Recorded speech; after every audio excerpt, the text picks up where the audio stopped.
자, 예제 3번은 비가역 단열 팽창 문제입니다. 우리가 예제 1과 예제 2에서 비가역 등온과 가역 등온 팽창에 대해서 한번 풀어보았습니다. 그런데 그 팽창의 정도, 양은 똑같고 이것을 단지 비가역 단열 팽창으로 보내보았을 때 연력학적 함수들이 어떻게 변할 것인가, 이것을 풀어보는 문제입니다. 문제를 보면 25도씨 구기압하에서 단면적이 100cm 제곱인 실린더 속에 갇혀있는 2몰의 CO2 기체가 있다. 피스톤이 1기압의 외부 압력에 맞서 15cm만큼 단열 팽창하였다. CO2를 CVM, 즉 정적 몰 연용량이 28.8 J/Kmol인 퍼펙트 가스로 가정하고 WQ, ΔU, ΔT, ΔS를 계산하여라 하는 문제입니다. 문제에서 볼 수 있듯이 예제 1과 예제 2와 문제가 똑같습니다. 다만 다른 것은 어떻게 팽창시켰느냐 하는 팽창 조건만 다릅니다. 그게 어떻게 다르냐면 1기압의 외부 압력에 맞서서 단열 팽창하였다 이렇게 되어 있죠. 1기압의 외부 압력에 맞서라는 말은 다른 말로 비가역이란 말과 같은 말이다 이렇게 이야기했죠. 왜냐하면 비가역의 특징이 PEX가 컨스탄트, 일정한 것이 비가역의 특징이기 때문에 그렇습니다. 그럼 여기서 우리가 뭘 생각할 수 있냐면 dW가 마이너스 PEX dV인데 PEX가 상수이기 때문에 적분을 밖으로, 상수는 밖으로 나와서 적분할 수가 있어서 W가 마이너스 PEX 델타 V가 됩니다. 이것이 비가역 팽창의 특징이죠. 그 다음에 단열 팽창의 특징은 뭐가 있습니까? 단열하면 뭐가 먼저 생각나야 되죠? 단열하면 열이 전달되지 않으므로 Q가 0이다. Q가 0이면 DU는 뭐랑 같다? DW랑 같다. 즉 델타 U가 W랑 같다 하는 것이 단열 팽창의 특징입니다. 여기까지는 딱 생각하고 이제 문제를 풀어보도록 합시다. 우선 W부터 풀 수 있겠죠? 마이너스 PEX 델타 V로 풀 수 있다고 했습니다. 비가역 팽창의 경우에는 따라서 마이너스 1.01 곱하기 10의 5승 파스칼이고요. 델타 V는 100cm 제곱의 단면적 곱하기 늘어난 길이 15cm, 이것이 늘어난 부피죠. 델타 V입니다. 그런데 센티미터 3승은 파스칼이 뉴튼 퍼 미터 제곱이기 때문에 미터 단위로 바꿔주는 것이 좋습니다. 따라서 1cm 3승은 10의 마이너스 6승 미터 3승과 같습니다. 이렇게 계산을 해서 풀어주면 다 없어지고 마이너스 151.5 뉴튼 미터, 즉 마이너스 151.5 줄이 나오게 됩니다. 이것이 W죠. 그 다음에 Q는 단열 문제의 Q는 얼마다? 0이다. 그러면 델타 U는 W 더하기 Q니까 쉽게 계산할 수 있죠. 마이너스 151.5 줄이 됩니다. 자, D번은 델타 T 구하는 문제입니다. 온도 변화입니다. 등온의 경우는 온도가 안 변하죠. 그 말이 등온이란 말이니까. 하지만 단열 팽창을 하면 외부에서 열이 전달되지 않기 때문에 온도가 떨어지게 됩니다. 자, 온도가 떨어지는데 얼마큼 떨어지느냐? 우리가 늘 쓸 수 있는 식 하나 알고 있죠? 뭐냐면 DU는 CV DT. 근데 CV가 상수니까 그냥 적분할 수 있습니다. 따라서 델타 U는 CV 델타 T입니다. 따라서 델타 T는 어떻게 구할 수 있다? CV분의 델타 U로부터 구할 수 있다. 델타 T는 CV분의 델타 U. CV는 N 곱하기 CVM 하면 CV 구할 수 있죠. 정적 몰 연용량에다가 몰수로 곱해주면 그냥 정적 연용량이 됩니다. 그죠? 그래서 델타 U 이렇게 구할 수 있습니다. 델타 U는 10번 문제에서 구해놨네요. 마이너스 151.5 줄이고요. N은 2몰이고요. CVM은 28.8 줄 퍼 몰 이렇게 되겠습니다. 계산하면 간단하게 계산이 되고요. 마이너스 2.63 켈빈 이렇게 나오게 됩니다. 즉 비가역 단열 팽창을 통해서 마이너스 2.63도만큼 온도가 떨어지게 되는 거죠. 자, 마지막으로 비가역 단열 팽창의 델타 S를 구해보겠습니다. 자, 비가역 단열 팽창의 델타 S를 구하는 문제는 그렇게 쉽지는 않습니다. 근데 우리가 흔히 착각하기 쉬운 게 DS의 정의, 언제나 써도 되는 식 중에 이런 게 있었죠. T분의 DQ 리버시블이다.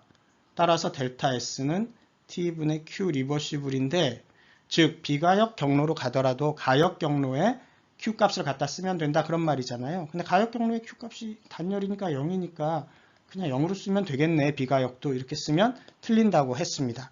왜 틀리는지는 여러분들이 강의 2번에서 5번까지 강의를 들으면 거기에 자세히 나와 있으니까 강의를 한번 다시 듣고 오시기 바랍니다. 즉 비가역 단열 팽창의 델타 S는 0으로 쓸 수가 없습니다. 그럼 어떻게 풀어야 되냐면 이렇게 풀어야 됩니다. 자, 초기 상태가 있고요. 이게 최종 상태로 팽창을 했다고 칩시다. 이것을 가역 단열로 보냈다고 칩시다. 예를 들어서 X축은 부피고요. 상태를 나타낼 때 Y축은 온도라고 해봅시다. 즉 부피는 증가하고 팽창했으니까 온도는 아까 본 것처럼 좀 떨어졌습니다. 이런 가역 단열 과정의 델타 S를 구하고 싶은 문제죠. 바로 구할 수는 없어서 이걸 두 단계로 나누어서 구하고자 합니다. 우선은 초기 상태를 최종 상태의 부피와 같아지도록 가역 등온 팽창시킬 것입니다. 가역 등온 팽창을 해서 최종 부피와 같아지는 부피까지 가역 등온 팽창을 한 다음에 그것을 부피는 일정하게 하고 온도를 내리는 가역 등적 과정으로 보낼 것입니다. 이게 첫 번째 과정이고요. 이게 두 번째 과정입니다. 이때 델타 S, 첫 번째 과정의 엔트로피 변화를 델타 S1이라고 하고 두 번째 과정의 엔트로피 변화를 델타 S2라고 하면 델타 S는 델타 S1 더하기 델타 S2로 쓸 수가 있습니다. 왜냐하면 엔트로피는 상태 함수이기 때문에 그렇습니다. 따라서 어떤 경로로 가든지 그 합은 언제나 같아져야 된다 하는 게 상태 함수의 특징이죠. 따라서 가역 단열의 델타 S는 가역 등온 변화의 델타 S1 더하기 가역 등적 과정의 델타 S2로 각각을 구해서 더해서 구할 수 있겠습니다. 그런데 우리가 가역 등온 과정의 델타 S1은 잘 알고 있습니다. 뭐라고 알고 있냐면 NR, LN, VI분의 VF 이미 잘 알고 있는 문제죠. 그 다음에 근데 문제는 가역 등적 과정의 델타 S2입니다. 이 델타 S2는 CV, LN, TI분의 TF라고 우리가 강의에서 이미 이야기했습니다. 모르면 강의를 다시 한번 찾아보시기 바랍니다. 그래도 간단하게 다시 한번 해볼까요? 가역 등적 과정의 엔트로피 변화입니다. 등적하면 W가 0이 생각나야 됩니다. DU가 DQ랑 같단 말이죠. DW가 0이기 때문에 그렇습니다.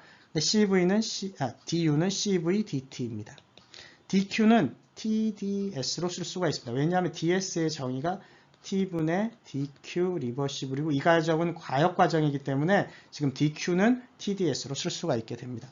따라서 CVDT는 TDS라고 쓸 수가 있게 되죠. 따라서 DS는 CV 곱하기 T분의 TS가 되고요. 양변을 적분해서 구할 수 있는데 CV가 지금 상수이기 때문에 이렇게 적분이 됩니다. 따라서 델타 S는 CV ln TI분의 TF로 적분이 되겠네요. 이것이 등적 과정의 가역 등적 과정의 엔트로피 변화 델타 S2입니다. 따라서 문제는 이 두 개를 더하면 되겠습니다. 첫 번째 우선 가역 등온 과정의 델타 S1은 NR, LN, VI분의 VF이므로 N은 2몰, R은 8.314 줄, L은 VI분의 VF를 구해야 되겠죠. VI는 어떻게 구하죠? VI는 초기 조건으로부터 구합니다. 초기 조건에 PI분의 NRTI죠.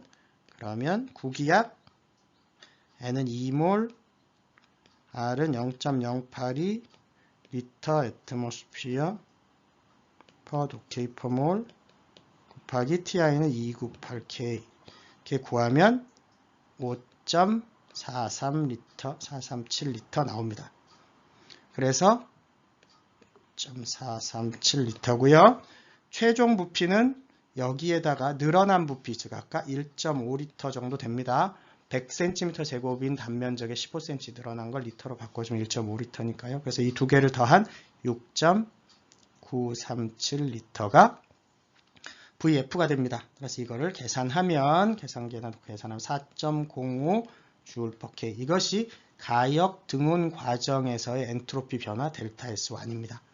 자, 델타 S2는 가역 등적 과정의 엔트로피 변화고요. 그래서 CV는 N 곱하기 CVM이니까 N은 2몰, CVM은 28.8 J/K per mol 곱하기 L은 TI는 몇 도냐면 298K고요.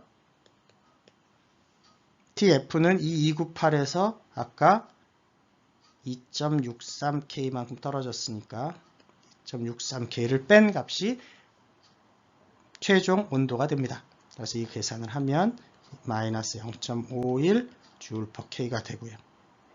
따라서 이 두 개를 더한 것이 델타 S가 됩니다. 이 두 개를 더해서 3.54 J/K가 이 문제의 델타 S 답이 되겠습니다. 자, 비가역 단열 팽창은 델타 S를 구하는 게 그렇게 쉽진 않지만 우리가 두 개의 가역 경로로 나누어서 풀면 된다. 우리가 강의 때에도 설명을 했죠.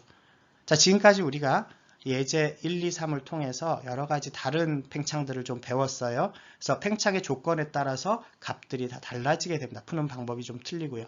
이걸 한 번에 정리하고 싶으면 다시 여러분들이 강의로 돌아가셔서 강의 2번에서부터 5번까지를 다시 한번 들으시면 이 문제를 다시 이해하는 데 훨씬 용이해질 것입니다.